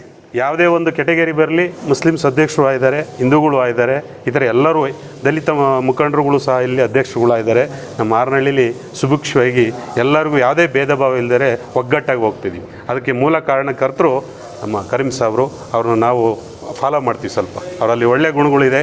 ಅವರು ಅದು ಇದು ಭೇದ ಭಾವ ಮಾಡಲ್ಲ. ಹಾಗಾಗಿ ಇಲ್ಲಿ ಅಧ್ಯಕ್ಷರು ಗುತ್ತಿಂಕೆರೆ ಹಾಗೂ ಭೂನ್ಯಾಯ ಮಂಡಳಿ ನಿರ್ದೇಶಕರು ಅರಸೀಕೆರೆ. ನಮಗೆ ಹಿಂದೂ ಮುಸ್ಲಿಮು ಅಂತಂದರೆ ನಮಗೇನು ಅನ್ಸೋದಿಲ್ಲ ಈ ವ್ಯಾಪ್ತಿಲಿ. ಯಾಕಂತಲ್ಲ ಅಂದರೆ ಅವರು ನಾವು ಒಂದೇ ತ ಊಟ ಮಾಡ್ತೀವಿ ಕೆಲವು ಸರಿ, ಒಂದೇ ಸರಿ ವ್ಯಾಪಾರ ವಹಿವಾಟು ನಡೆಸ್ಬೇಕಾರೆ ತುಂಬ ಪ್ರೀತಿಯಿಂದ ವಹಿವಾಟು ನಡೆಸ್ತೀವಿ. ವ್ಯಾಪಾರದಲ್ಲಿ ಅವರು ನಮಗೆ ಸಹಭಾಗಿಗಳಾಗ್ತವೆ. ನಾವು ಬೆಳೀತಕ್ಕಂಥ ತರಕಾರಿ ಬೆಳೆ ಇರ್ಬೋದು, ಇನ್ನೊಂದಿರ್ಬೋದು, ಪ್ರತಿಯೊಂದರಲ್ಲೂ ಅವರು ನಮ್ಮ ಸಹಭಾಗಿತ್ವನ ಇದು ಮಾಡ್ತಾರೆ. ನಮ್ಗೆ ಆ ಭಾವನೆ ಇನ್ನೂ ಬಂದಿಲ್ಲ. ಇದು ಆರಳ್ಳಿಲಿ ಅಂತೂ ನಮ್ಮ ಕರೀಂ ಸಾಬ್ರು, ಅವ್ರ ಮಕ್ಕಳು, ಅವ್ರ ವ್ಯಾಪಾರ ವಹಿವಾಟು ಎಲ್ಲ ತುಂಬ ಇಷ್ಟವಾಗುತ್ತೆ. ಆಮೇಲೆ ಆರನಹಳ್ಳಿ, ಗುತ್ತಿನಕೆರೆ, ಕೋಡಿಮಠ, ಸುತ್ತಮುತ್ತ ಹಳ್ಳಿ ಏನಿರ್ಬೋದು, ಇಲ್ಲಿ ಆರಳ್ಳಿಲಂತೂ ಹಿಂದೂ ಮುಸ್ಲಿಮು ಅನ್ನೋದು ಭಾವನೆ ಯಾವತ್ತೂ ಬಂದಿಲ್ಲ, ಯಾವ ಕಾರಣಕ್ಕೂ ಬಂದಿಲ್ಲ. ಹಾಗಾಗಿ ಈ ನಮ್ಮ ಸಾಹೇಬರು ಮಸೀದಿ ಕರೆದು ನಮ್ಮನ್ನು ಸತ್ಕರಿಸಿದ್ದಕ್ಕೆ ಅವ್ರಿಗೆ ವಂದನೆಗಳನ್ನ ಹೇಳ್ತಾ ಹಿಂದೂ ಮುಸ್ಲಿಮ್ ಒಂದೇ ಅಂತ ನಾನು ಈ ಮುಖಾಂತರ ಹೇಳಲಿಕ್ಕೆ ಇಷ್ಟಪಡ್ತೀನಿ. ಈ ಮಸೀದಿ ನೋಡಿದಾಗ ತುಂಬ ಖುಷಿ ಆಯಿತು. ನಮ್ಮ ಸ್ವಾಮೀಜಿ, ನಮ್ಮ ಸಾಹೇಬರು ಮಸೀದಿ ಕರೆದು ನಮ್ಮನ್ನು ಸತ್ಕರಿಸೋದು ತುಂಬ ಖುಷಿ ಆಯಿತು. ಹಾರನಹಳ್ಳಿಯ ಎಲ್ಲ ಜನರಿಗೆ, ಬರೀ ಮುಸಲ್ಮಾನರಿಗೆ ಅಂತಲ್ಲ, ಎಲ್ಲ ಜನರಿಗೆ ತುಂಬ ಹೃದಯದ ಧನ್ಯವಾದಗಳನ್ನು ಹೇಳ್ತಾ, ಒಂದು ವಿಶೇಷವಾಗಿ ಇಲ್ಲಿ ಹಾರನಹಳ್ಳಿ ಅಂದ ತಕ್ಷಣವೇ ನಮಗೆ ಜ್ಞಾಪಕ ಬರೋದು ಕೋಡಿಮಠ ಅಂತ. ಕೋಡಿಮಠದ ಸ್ವಾಮೀಜಿಗಳು ಯಾವಾಗಲೂ ಕೂಡ ಜನಪರವಾಗಿ ಮತ್ತು ಜಾತ್ಯತೀತವಾಗಿ ಇರ್ತಕ್ಕಂಥ ಒಬ್ಬ ವಿಶೇಷವಾದಂಥ ಗುರುಗಳು. ನಾನು ಒಂದು ಉದಾಹರಣೆಯನ್ನು ಹೇಳ್ತೀನಿ. ಬೇಲೂರಿನಲ್ಲಿ ದೇವಸ್ಥಾನದ ಹತ್ರ ಮುಸಲ್ಮಾನರಿಗೆ ವ್ಯಾಪಾರ ಮಾಡೋಕ್ಕೆ ಅವಕಾಶ ಕೊಡಬಾರ್ದು ಅಂತ ಒಂದು ಸಮಸ್ಯೆ ಪ್ರಾರಂಭ ಆದ ತಕ್ಷಣವೇ ಮೊದಲನೇದಾಗಿ ಸ್ಪಂದಿಸಿದ್ದು ಸ್ವಾಮಿಗಳು. ನಾವು ಬಂದು ಕೇಳಿದಾಗ ಅವ್ರು ಯಾವುದೇ ಮುಲಾಜಿ ನೋಡ್ದಲೆ ಆ ಸಭೆಗೆ ಬಂದು ಸಭೆಯನ್ನು ಉದ್ಘಾಟನೆ ಮಾಡಿ, ನಾನು ಯಾವಾಗಲೂ ಈ ದೇಶದ ಸಂವಿಧಾನದ ಪರವಾಗಿರ್ತೀನಿ, ಎಲ್ಲರ ಜೊತೆ ಇರ್ತೀನಿ ಅಂತೇಳಿ ಸಂದೇಶವನ್ನು ಹೇಳಿದ್ರು. ನಂತರ ಆ ಸಮಸ್ಯೆ ಬಗೆಹರಿತು. ಅದೇ ರೀತಿ ಅವರು ಈ ಮಸೀದಿಯನ್ನು ಉದ್ಘಾಟನೆ ಮಾಡಿರ್ತಕ್ಕಂಥದ್ದು. ಇವತ್ತಿನ ಪ್ರಸ್ತುತ ಸಂದರ್ಭದಲ್ಲಿ ಅನುಮಾನ ಮತ್ತು ಅವಮಾನಕ್ಕೆ ಈಡಾಗಿರ್ತಕ್ಕಂಥ ಒಂದು ಸಮುದಾಯದ ಜೊತೆ ಈ ದೇಶವನ್ನು ನಡೆಸ್ತಾ ಇರ್ತಕ್ಕಂಥ, ನಾವು ಜಾತ್ಯತೀತರು, ನಾವು ಎಲ್ಲರ ಜೊತೆ ಸಮಾನರು ಅಂತೇಳಿ ಹೇಳ್ತಕ್ಕಂಥ ಒಬ್ಬ ಮಹಾನ್ ಸ್ವಾಮೀಜಿಯವರು ಉದ್ಘಾಟನೆಯನ್ನು ಮಾಡಿ ಒಂದು ವಿಶೇಷವಾದಂಥ ಪಂಕ್ತಿಯನ್ನು ಇವತ್ತು ಈ ರಾಜ್ಯ ಮತ್ತು ರಾಷ್ಟ್ರದಲ್ಲಿ ಹಾಕಿದ್ದಾರೆ. ನಾನು ಅವರಿಗೆ ಧನ್ಯವಾದನ ಹೇಳ್ತೇನೆ. ಮತ್ತು ಮಸೀದಿ ಸಮಿತಿಯವರು ಒಂದು ವಿಶೇಷವಾಗಿ ಎಲ್ಲರನ್ನ ಸೇರಿಸಿ, ಎಲ್ಲರನ್ನ ಒಳಗೊಂಡಂತೆ ಈ ಉದ್ಘಾಟನೆಯನ್ನು ಮಾಡಿಸಿರ್ತಕ್ಕಂಥದ್ದು ಒಂದು ವಿಶೇಷವಾದಂಥದ್ದು. ಇದೇ ರೀತಿ ಎಲ್ಲ ಕಡೆಗಳಲ್ಲೂ ನಡೀಲಿ. ನಮ್ಮ ಕಡೆಯಿಂದನೇ ಸೌಹಾರ್ದತೆ ಪ್ರಾರಂಭ ಆಗಲಿ. ಯಾವತ್ತೂ ಕೂಡ ನಮ್ಮ ಮೊಹಮ್ಮದ್ ಪೈಗಂಬರ್ ಸಲ್ಲಲ್ಲಾಹು ಅಲೈಹಿ ವಸಲ್ಲಂ ಹೇಳಿದಂಗೆ ನಾವೆಲ್ಲರೂ ಕೂಡ ಅಣ್ತಂದಿರು. ಈ ಮನುಷ್ಯತ್ವ ಕುಲಕ್ಕೆ ನಬಿಯಾಗಿ ಬಂದಂಥವ್ರು ಅವರು. ಅದನ್ನು ಸಾರ್ತಕ್ಕಂಥ ಕೆಲಸವನ್ನು ನಾವು ಮಾಡೋಣ. ಶಾಂತಿ ಮತ್ತು ಸೌಹಾರ್ದತೆ ನಮ್ಮಿಂದ ಮುನ್ನೆಲೆಗೆ ಬರಲಿ ಅಂತಕ್ಕಂಥದ್ದೇ ಆಶಯ. ಅದನ್ನು ಇಲ್ಲಿ ಈಡೇರಿಸಿದ್ದಾರೆ. ಅವರಿಗೆ ತುಂಬ ಹೃದಯದ ಧನ್ಯವಾದ. ಇವತ್ತು ಹಾಸನ ಜಿಲ್ಲೆ ಅರಸೀಕೆರೆ ತಾಲೂಕಿನ ಕೋಡಿಮಠ ಗ್ರಾಮಸ್ಥರು, ಹಾರನಹಳ್ಳಿ ಗ್ರಾಮಸ್ಥರು ಎಲ್ಲ ಸೇರಿ ಇವತ್ತು ಈ ದೇಶದಲ್ಲಿ ಒಂದು ದೊಡ್ಡ ಭಾವೈಕ್ಯತೆ ಮೆರೆದಿದ್ದಾರೆ. ಎಲ್ಲ ಹಿಂದೂ ಮುಸಲ್ಮಾನ್ ಸಮಾಜದವರೆಲ್ಲ ಸೇರಿ ಇವತ್ತೊಂದು ಮಸೀದಿ, ಒಂದು ದೇವಸ್ಥಾನದ ಎದುರುಗಡೆ ಮಸೀದಿ ಕಟ್ಟೋಕ್ಕೆ ಅವಕಾಶ ಮಾಡಿ ಇವತ್ತೊಂದು ಮಸೀದಿಯನ್ನು ಕಟ್ಟಿ ಈ ಗ್ರಾಮದ ಸ್ವಾಮೀಜಿಗಳಂಥ ಸನ್ಮಾನ್ಯ ಪೂಜ್ಯರು ಅವರ ಹಸ್ತಪಕ್ಷದಿಂದ ಉದ್ಘಾಟನೆ ಮಾಡಿ ಇವತ್ತು ಶಾಸಕರು ಮತ್ತು ಕೇಂದ್ರ ಸಚಿವರಾದ ಇಬ್ರಾಹಿಂ ಸಾಬ್ರವ್ರಿಗೆಲ್ಲ ಕರೆಸಿ ಒಂದು ದೊಡ್ಡ ಜಾತ್ರೆ ಥರನೇ ಮಾಡಿ ಇವತ್ತೊಂದು ಮಸೀದಿ ಸಂಘ ಓಪನ್ ಮಾಡಿದ್ದಾರೆ. ನಾನು ಈ ಗ್ರಾಮಸ್ಥರಿಗೆ ಮತ್ತು ಈ ಸ್ವಾಮೀಜಿಗಳಿಗೆ ಮತ್ತು ಇವತ್ತು ಬಂದಿರತಕ್ಕಂಥ ಎಲ್ಲರಿಗೂ ಧನ್ಯವಾದವನ್ನು ಅರ್ಪಿಸುತ್ತಾ ನಾನು ಎರಡು ಮಾತನ್ನು ಮುಗಿಸ್ತೀನಿ. ಸಾಹೇಬ್ರು ನಮಗೆ ಬರೋಕ್ಕೆ ಹೇಳಿದ್ರು, ಒಂದು ಓಪನ್ ಇದೆ ಅಂತ ಬಂದಿದ್ವಿ, ನೋಡಿದ್ವಿ, ಊಟ ಮಾಡಿದ್ವಿ, ಬಂದು ಮಸೀದಿಯಲ್ಲಿ ನೋಡಿದ್ವಿ. ಚೆನ್ನಾಗಿ ಮಾಡಿದ್ದಾರೆ, ತುಂಬ ಚೆನ್ನಾಗಿ ಊಟನೂ ಚೆನ್ನಾಗಿ ಮಾಡಿದ್ದಾರೆ, ಚೆನ್ನಾಗಿ ನೋಡಿದ್ವಿ, ಚೆನ್ನಾಗಿ ಮಾಡಿದ್ದಾರೆ. ರಾಜು ಅಂತ. ಅಲ್ಲಿ ಕೃಷಿ ಪತ್ತಿನ ಸಹಕಾರ ಸಂಘ ನಿರ್ದೇಶಕರು, ಬಾಣಹಳ್ಳಿ ಗೇಟ್, ಗುತ್ತಿನಕೆರೆ ಗ್ರಾಮ. ನಾವು ಇಲ್ಲಿ ಪ್ರಾಥಮಿಕ ಮತ್ತು ಪ್ರೌಢ ಶಿಕ್ಷಣ ಎರಡನ್ನೂ ಸಹ ಹಾರನಹಳ್ಳಿ ಗ್ರಾಮದಲ್ಲಿ ಪೂರೈಸಿದ್ದೀವಿ. ನಾವು ಮುಂಚೆಯಿಂದನೂ ಮುಸ್ಲಿಂ ಸಮಾಜದವ್ರು ಬೇರೆ ಅಲ್ಲ, ನಮ್ಮ ಸಮಾಜದವ್ರು ಬೇರೆ ಅಲ್ಲ, ಎಲ್ಲ ಒಂದೇ ಒಗ್ಗಟ್ಟಿಂದ ನಾವು ಇದು ಮಾಡ್ತಿದ್ದೀವಿ. ಅದರಲ್ಲೂ ನಮ್ಮ MLA ಶಾಸಕರು ಶಿವಲಿಂಗೇಗೌಡರು ಬಂದ ಮೇಲಂತೂ ಪೂರ ಹತ್ರದಿಂದ ಸರ್ವ ಜನಾಂಗದ ಶಾಂತಿಯ ತೋಟ ಹೆಂಗೆ ಮಾಡ್ತಾರೋ ಅದೇ ರೀತಿ ನಮ್ಮ ಶಿವಲಿಂಗೇಗೌಡರು ಎಲ್ಲ ಸಮಾಜದವರಿಗೂ, ಎಲ್ಲ ಸಮಾಜ ಬಂಧುಗಳಿಗೂ ಒಂದೊಂದು ಸಮುದಾಯ ಭವನ, ಮಸೀದಿ ಕಟ್ಟೋದಾಗಲಿ ಅವರಿಗೆಲ್ಲ ತುಂಬ ಹೃದಯ ಸಹಕಾರ ಮಾಡಿದರೆ. ಅದರಂತೆ ನಮ್ಮ ಕರೀಂ ಸಾಬ್ರು ಸಹ ಹಾರನಹಳ್ಳಿ 2 ಮಸೀದಿ ಇದ್ದರೂ ಸಹ ನಮಗೂ ಒಂದು, ನಾವು ಸ್ವಲ್ಪ ಜನ ಇದ್ದರೂ ಸಹ ನಾವೊಂದು ಮಸೀದಿ ಮಾಡಬೇಕು ಅಂತ ಹೇಳಿ ಭಾಳ ಪರಿಶ್ರಮ ಪಟ್ಟು ಅದಕ್ಕೆ ರೂವಾರಿಗಳೇ ಅವರು ಮೂಲ ಕಾರಣನೇ. ಅವರು ಈ ಮಟ್ಟಕ್ಕೆ ಮಸೀದಿಯನ್ನು ಮಾಡಿದ್ದಕ್ಕೆ ಆ ಕ್ರೆಡಿಟ್ ಎಲ್ಲ ಅವ್ರಿಗೆ ಹೋಗಬೇಕು. ನಾವು ನಮ್ಮ ಇತಿಹಾಸದಲ್ಲೇ ಎಲ್ಲೂ ಸಮುದಾಯ ಮಸೀದಿಗಳಿಗೆ ಹೋಗಿರಲಿಲ್ಲ. ಇದೇ ಪ್ರಥಮ ಬಾರಿಗೆ ನಾವು ಇದೇ ಮೊದಲನೇ ನಾನು 55 ವರ್ಷ ಸರ್ವೀಸಲ್ಲಿ ಇವತ್ತೇ ಫಸ್ಟ್ ನಾನು ಮಸೀದಿ ಒಳಗೆ ಹೋಗಿದ್ದು. ಆ ಮಸೀದಿ ಒಳಗೆ ಹೋಗಿದ್ದು ನಾವು ನಮ್ಮ ಹಿಂದೂ ದೇವಾಲಯಗಳಿಗೆ ಎಷ್ಟು ಪ್ರೀತಿ ಭಕ್ತಿಯಿಂದ ನಮಸ್ಕರಿಸ್ತೀವೋ ಅಷ್ಟೇ ನನಗೆ ಅಲ್ಲಿ ಫೀಲ್ ಆಯಿತು. ಹಾಗಾಗಿ ನಮ್ಮನ್ನೆಲ್ಲ ಕರೆದು ಇದಕ್ಕೆಲ್ಲ ಇದು ಮಾಡಿದ್ದರಿಂದ ನಾವು ಈ ಮಸೀದಿ ಕಮಿಟಿಯವರಿಗೆ ಅಧ್ಯಕ್ಷರಿಗೆಲ್ಲ ತುಂಬ ಹೃದಯ ಧನ್ಯವಾದಗಳು. ಇಲ್ಲಿ ಹಾರನಹಳ್ಳಿಯಲ್ಲಿ ಇವತ್ತು ಒಂದು ಇದನ್ನು ಉದ್ಘಾಟನೆ ಮಾಡಿದ್ದಾರೆ. ಭಾಳ ತುಂಬ ಚೆನ್ನಾಗಿ ಕಟ್ಟಿದ್ದಾರೆ. ನಾವು ನಿಜಕ್ಕೂ ನಮಗೆ ನೋಡಬೇಕು, ಬೇರೆ ಕಡೆ ಎಲ್ಲೂ ಹೋಗಿರಲಿಲ್ಲ. ನಾವು ಹಿಂದೂ ದೇವಸ್ಥಾನಗಳಿಗೆ ಮಾತ್ರ ಹೋಗ್ತಿದ್ದು. ಇವತ್ತಿಲ್ಲಿ ಬಂದು ಒಳಗೆ ಬಂದು ನೋಡಿ ನಮ್ಗೆ ಎಷ್ಟು ಫೀಲ್ ಆಯಿತು ಅಂತಂದರೆ ನಮ್ಮ ದೇವಸ್ಥಾನಗಳಿಗೆ ಹೋದಷ್ಟೇ ಅಷ್ಟು ಫೀಲ್ ಆಯಿತು. ಅಷ್ಟು ತುಂಬ ಚೆನ್ನಾಗಿ ಕಟ್ಟಿದ್ದಾರೆ. ಮತ್ತು ಇವರು ಅಷ್ಟೇ. ಮಾಜಿ ಅಧ್ಯಕ್ಷರು, ಅರಸೀಕೆರೆ ತಾಲೂಕು, ನಂದು ಕ್ಷೇತ್ರ ಬಂದು ಹಾರನಹಳ್ಳಿ. ನಾವು ಈ ಹಾರನಹಳ್ಳಿ ಕ್ಷೇತ್ರದಿಂದಲೇ ನಾನು ಸುಮಾರು 2-3 ಬಾರಿ ತಾಲೂಕ್ ಪಂಚಾಯತಿ ಸದಸ್ಯನಿಗೆ ಆಯ್ಕೆಯಾಗಿದ್ದೀನಿ. ಜೊತೆಗೆ ಈ ನಮ್ಮ ಹಾರನಹಳ್ಳಿ ಕ್ಷೇತ್ರ, ಹಾರನಹಳ್ಳಿಯಲ್ಲಿ ಇವತ್ತು ಅಕ್ಸಾ ಮಸೀದಿ ಇವತ್ತು ಉದ್ಘಾಟನೆ ಆಗ್ತಾಯಿದೆ. ಈ ಒಂದು ಮಸೀದಿ ಉದ್ಘಾಟನಾ ಕಾರ್ಯಕ್ರಮದಲ್ಲಿ ನಮ್ಮ ಕೋಡಿಮಠದ ಪರಮ ಪೂಜ್ಯರಂಥ ಶಿವಾನಂದ ರಾಜೇಂದ್ರ ಮಹಾಸ್ವಾಮಿಗಳು, ಶಾಸಕರಾದಂಥ ಶಿವಲಿಂಗೇಗೌಡರು, ಮಾಜಿ ಸಚಿವರಾದಂಥ ಇಬ್ರಾಹಿಂ ಸಾಹೇಬರು ಹಾಗೂ ಈ ಭಾಗದ ಎಲ್ಲ ಹಿಂದೂಗಳು, ಗ್ರಾಮ ಪಂಚಾಯತಿ ಇರ್ಬೋದು, ತಾಲೂಕ್ ಪಂಚಾಯತಿ, ಜಿಲ್ಲಾ ಎಲ್ಲ ಬಾಂಧವ ಮುಖಂಡರುಗಳು ಈ ಒಂದು ಮಸೀದಿ ಉದ್ಘಾಟನಾ ಕಾರ್ಯಕ್ರಮದಲ್ಲಿ ಭಾಗವಹಿಸಿದ್ರು. ತುಂಬ ಎಲ್ಲರಿಗೂ ಖುಷಿ ಆಯಿತು. ಇವತ್ತು ನಾವಿಲ್ಲಿ ಯಾವುದೇ ಮುಸ್ಲಿಮ್ಸು ಮತ್ತು ಹಿಂದೂ ಅಂತಕ್ಕಂಥ ಭಿನ್ನ ಭೇದ ಇಲ್ಲ, ನಾವೆಲ್ಲರೂ ಒಂದೇ ಅಂತ ಕಿತ್ಕೊಂಡಿದ್ದೀವಿ. ಜೊತೆಲಿ ಈ ಒಂದು ಇಲ್ಲಿರ್ತಕ್ಕಂಥ ನಮ್ಮ ಸಹೋದ್ಯೋಗಿಗಳು, ನಮ್ಮ ಸಹಪಾಠಿಗಳು, ಹಾರನಹಳ್ಳಿ ಇರ್ತಕ್ಕಂಥ ಮುಸಲ್ ಬಾಂಧವರು ಇರ್ಬೋದು, ತಾಲೂಕಲ್ಲಿ ಇರ್ತಕ್ಕಂಥ ಎಲ್ಲ ಮುಸಲ್ ಬಾಂಧವರು ನಾವು ಸಹಬಾಳ್ವೆಯಿಂದ ಜೀವನ ಮಾಡ್ತಾಯಿದ್ದೀವಿ. ನಮ್ಮಲ್ಲಿ ಯಾವುದೇ ಒಂದು ತಾರತಮ್ಯ ಆಗಲಿ, ಮೇಲು ಕೀಳು ಅಂತಕ್ಕಂಥ ಒಂದು ಭಿನ್ನ ಬಾಂಧವ ನಾವು ನೋಡಿಲ್ಲ, ಕಾಣ್ತಲೂ ಇಲ್ಲ. ಇವತ್ತು ಒಂದು ಅರ್ಥಪೂರ್ಣವಾದಂಥ ಕಾರ್ಯಕ್ರಮ ಇವತ್ತು ಹಾರನಹಳ್ಳಿ ಗ್ರಾಮದಲ್ಲಿ ಒಂದು ಅರ್ಥಪೂರ್ಣವಾದಂಥ ಒಂದು ಮಸೀದಿ ಉದ್ಘಾಟನೆ ಆಗಿದೆ. ಒಂದು ಉದ್ಘಾಟನೆ ಧಾರ್ಮಿಕ ಒಂದು ಸಂಕೇತ. ಇವತ್ತು ಹಿಂದೂ, ಕ್ರೈಸ್ತ, ಮುಸಲ್ಮಾನ್ ಅಂತಕ್ಕಂಥ ಒಂದು ನಮ್ಮ ಭಾರತ ಇತಿಹಾಸದಲ್ಲಿ ನಾವೆಲ್ಲರೂ ಒಂದು ಅಂತಕ್ಕಂಥ ಒಂದು ಮನೋಭಾವದಿಂದ ನಾವು ಇವತ್ತು ಉದ್ಘಾಟನಾ ಕಾರ್ಯಕ್ರಮ ಬಂದು ಭಾಗವಹಿಸಿದ್ವು. ನಮಗೆ ತುಂಬ ಖುಷಿ ಆಯಿತು, ಸಂತೋಷನೂ ಆಯಿತು. ಜೊತೆಗೆ ಈ ರೀತಿ ನಾವು ಯಾವುದೇ ಒಂದು ತಾರತಮ್ಯ ಇಲ್ಲದಂತಕ್ಕಂಥ ಕಾರ್ಯಕ್ರಮ ಭಾಗವಹಿಸಿದರೆ ನಮ್ಮ ಮನಸ್ಸಿಗೆ ಶಾಂತಿ ಸಿಗ್ತದೆ. ಮತ್ತು ಯಾರಲ್ಲೇ ಇವತ್ತು ದ್ವೇಷಗಳು ಮರೆತು ಹೋಗ್ತವೆ, ಈ ಒಂದು ಪ್ರೀತಿ ಹೆಚ್ಚಾಗ್ತದೆ. ಅಂಥ ಒಂದು ಸಹಬಾಳ್ವೆ ಇರ್ತಕ್ಕಂಥ ಈ ಒಂದು ಮಸೂದಿ ಉದ್ಘಾಟನೆ ಕಾರ್ಯಕ್ರಮದಲ್ಲಿ ನಾವು ಭಾಗವಹಿಸೋದಕ್ಕೆ ನಾವು ತುಂಬ ಖುಷಿಯಾಗಿದ್ದೀವಿ. ಜೊತೆಗೆ ಚಿರಋಣಿಯಾಗಿರ್ತೀವಿ. ಯಾಕೆಂದರೆ ಈ ಭಾಗದಲ್ಲಿ ಸಾಕಷ್ಟು ಜನ ಮುಸಲ್ಮಾನರು ಮುಖಂಡರುಗಳಿದ್ದಾರೆ. ಅವರೆಲ್ಲರೂ ನಮ್ಮನ್ನು ಪ್ರೀತಿಯಿಂದ ಆಹ್ವಾನ ಮಾಡ್ತಾರೆ.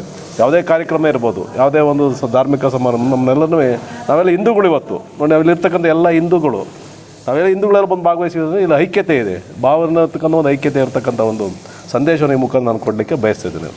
ಕಟ್ಟಕ್ಕೋಸ್ಕರ ತುಂಬ ಪ್ರಯತ್ನ ಮಾಡಿ ನಾವು ನಮ್ಮ ಕುಟುಂಬನ ಒಂದು 30-32 ಮನೆಯವರು ನಾವು ತುಂಬ ಸ್ಟ್ರಗಲ್ ಅಂತ ಹೇಳಿದ್ರೆ ರಾತ್ರಿಯಾಗಲೂ ಕಷ್ಟಪಟ್ಟು ವರದೆ ತಿಂದು ಎಲ್ಲ ಮಾಡಿ, ಎಲ್ಲ ಸಣ್ಣ ಪುಟ್ಟ ಕೈಯವರು ನಾವು, ಯಾರೂ ದೊಡ್ಡ ಕೈ ಇರಲ್ಲ, ಎಲ್ಲ ವರ್ಗ ತಾಂಬಿಟ್ಟು ಜನಕ್ಕೆಲ್ಲ ತಾಂಬಿಟ್ಟು ಮಾಡೋ ತನಕ ತುಂಬ ಶ್ರಮಪಟ್ಟು ದುಡ್ಡಿಗೋಸ್ಕರ ಮಂಗಳೂರಿಗೆ ಹೋದು. ಮಂಗಳೂರಿಂದ ಕಾರ್ ಆಕ್ಸಿಡೆಂಟ್ ಆಯಿತು, ಅಲ್ಲಿ ಆಕ್ಸಿಡೆಂಟ್ ಆಗಿ ಉಳಿದಿದ್ದ ಹೆಚ್ಚು ನಾವು.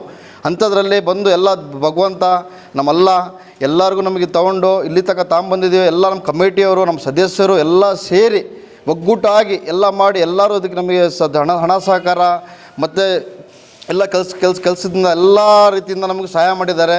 ಎಲ್ಲರಿಗೂ ನಮ್ಮ ಕಮಿಟಿಗೆ ನಾನು ವಂದನೆ ಮಾಡಿ ಎಲ್ಲರಿಗೂ ನಾನು ನಮಸ್ಕಾರನ ಹೇಳಿ ನಾನು ಬಯಸ್ತೇನೆ.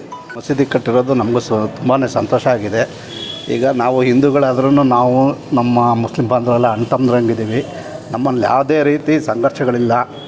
ನಾವು ಎಲ್ಲದಕ್ಕೂ ಅವರು ನಮಗೆ ಸಹಕಾರ ಕೊಡ್ತಾರೆ, ನಾವು ಅವ್ರಿಗೆ ಸಹಕಾರ ಕೊಡ್ತೀವಿ. ನಮ್ಮಲ್ಲಿ ಯಾವುದೇ ರೀತಿ ಕಿತ್ತಾಟಗಳಿಲ್ಲ, ಎಲ್ಲ ಅಣ್ತಮ್ಮರಂಗಿದ್ದೀವಿ. ಇದೇ ರೀತಿ ನಾವು ಅಂತಲ್ಲ, ನಮ್ಮ ದೇಶದಲ್ಲಿರೋರು ಎಲ್ಲರೂ ಇದೇ ರೀತಿ ಹೊಂದ್ಕೊಂಡು ಹೋಗ್ಬೇಕು ಅನ್ನೋ ನಮ್ಮ ಆಸೆ. ಮಸೀದಿ ಒಳಗಡೆ ನಾವು ಹೋಗಿದ್ವಿ, ಪ್ರಾರ್ಥನೆ ಮಾಡ್ತಾಯಿದ್ರು, ನಾವು ಪ್ರಾರ್ಥನೆ ಮಾಡಿದ್ವಿ. ದೈವ ಎಲ್ಲರಿಗೂ ಚೆನ್ನಾಗಿರಲಿ, ಮಳೆ ಬೆಳೆ ಸುಭಿಕ್ಷವಾಗಿರಲಿ, ಎಲ್ಲದೂ ಚೆನ್ನಾಗಾಗಲಿ ಅಂತೇಳಿ ಅಂತ ನಾವು ಪ್ರಾರ್ಥನೆ ಮಾಡಿದ್ವಿ. ತುಂಬ ಸಂತೋಷ ಆಯಿತು. ಮಸೀದಿ ತುಂಬ ಚೆನ್ನಾಗಿದೆ. ಅಲ್ಪ ಕಾಲದಲ್ಲಿ ಮಾಡಿದ್ರು ತುಂಬ ಚೆನ್ನಾಗಿ ಮಾಡಿದ್ದಾರೆ. ಏನು ಅರ್ಜೆಂಟಾಗಿ ಏನು ಮಾಡಿಲ್ಲ, ಎಲ್ಲ ಫಿನಿಶ್ ಆಗಿದೆ, ಎಲ್ಲ ತುಂಬ ಚೆನ್ನಾಗಿ ಮಾಡಿದ್ದಾರೆ. ತುಂಬ ಸಂತೋಷ ಆಗುತ್ತೆ. ಬಾಬು ಅಂತೇಳಿ ಕಟ್ಟಿದ್ದಾರೆ. ಸೌಹಾರ್ದಯುತವಾಗಿ ಮುಂದೆ ನಡ್ಕೊಂಡು ಹೋದರೆ ತುಂಬ ಒಳ್ಳೆಯದು ಅಷ್ಟೇ. ಎಲ್ಲರೂ ಒಂದೇ ಅನ್ನೋ ಮನೋಭಾವದಲ್ಲಿ ಮುಂದುವರ್ಸ್ಕೊಂಡು ಹೋದರೆ ತುಂಬ ಈ ಒಳ್ಳೆಯದು. ಹಿಂದೆ ನೀವು ಯಾವುದು ಮಸೀದಿ ಇಲ್ಲ, ಎಲ್ಲೂ ನಾವು ಇದುವರೆಗೂ ಎಲ್ಲೂ ಹೋಗಿರಲಿಲ್ಲ. ನಮ್ಮ ಸ್ನೇಹಿತರು ಇವರು ಅಬು ಅಂತ, ಅವರು ಇನ್ವೈಟ್ ಮಾಡಿದ್ರು, ಅದಕ್ಕೋಸ್ಕರ ನೋಡೋಣ ಅಂತ ಬಂದ್ವಿ. ಚೆನ್ನಾಗಿದೆ, ಚೆನ್ನಾಗಿ ಕಟ್ಟಿದ್ದಾರೆ. ಮಸೀದಿ ಬಾರಿ ತುಂಬ ಚೆನ್ನಾಗಿ ಕಟ್ಟಿದ್ದಾರೆ, ತುಂಬ ಚೆನ್ನಾಗಿ ಮಾಡಿದ್ದಾರೆ. ಮತ್ತು ಇಲ್ಲಿ ಹಿಂದೂ ಮುಸ್ಲಿಮ್ ಅನ್ನೋ ಭೇದ ಭಾವ ಇಲ್ಲ, ಅಷ್ಟು ಚೆನ್ನಾಗಿ ಕಂಡ್ರು. ಊಟ ಮತ್ತೆಲ್ಲ ತುಂಬ ಚೆನ್ನಾಗಿ ಮಾಡಿದ್ದಾರೆ. ಚೆನ್ನಾಗಿ ಎಲ್ಲ ಒಳ್ಳೆ ಬಾಣ್ಕೆಲಿ ಎಲ್ಲ ಅವರು ಇದೆಲ್ಲ ಸ್ವಲ್ಪ ಕುಲಬಾಂಧವರನ್ನು ಸೇರಿ ಚೆನ್ನಾಗಿ ಮಾಡಿ ಎಲ್ಲ ಭಾರಿ ಚೆನ್ನಾಗಿ ನೀಟಾಗಿ ಮಾಡಿದ್ದಾರೆ. ನೋಡೋಕ್ಕೆಲ್ಲ ಚೆನ್ನಾಗಿದೆ ಮಸೀದಿ, ಸೂಪರ್. ಚೆನ್ನಾಗಿ ಕಾಣಿಸ್ತಿರ್ಲಿಲ್ಲ, ಈ ಅಲ್ಲಿ ಒಂದು ಸೈಡ್ ರೋಡೆಲ್ಲ ತಿರುಗಿದ್ದೀವಿ, ಇವಾಗ ಭಾರಿ ಚೆನ್ನಾಗೈತಿ. ಒಳಗಡೆ ಎಲ್ಲ ಟೀಕು ಡೋರ್ಗಳು ಎಲ್ಲ ಭಾರಿ ಚೆನ್ನಾಗಿ ಮಾಡ್ಯಾರ. ನಿಂತ್ಕೊಂಡು ನೋಡೋಣ ಅಂತ ಜಾಗ ಚೆನ್ನಾಗಿದೆ. Thank you.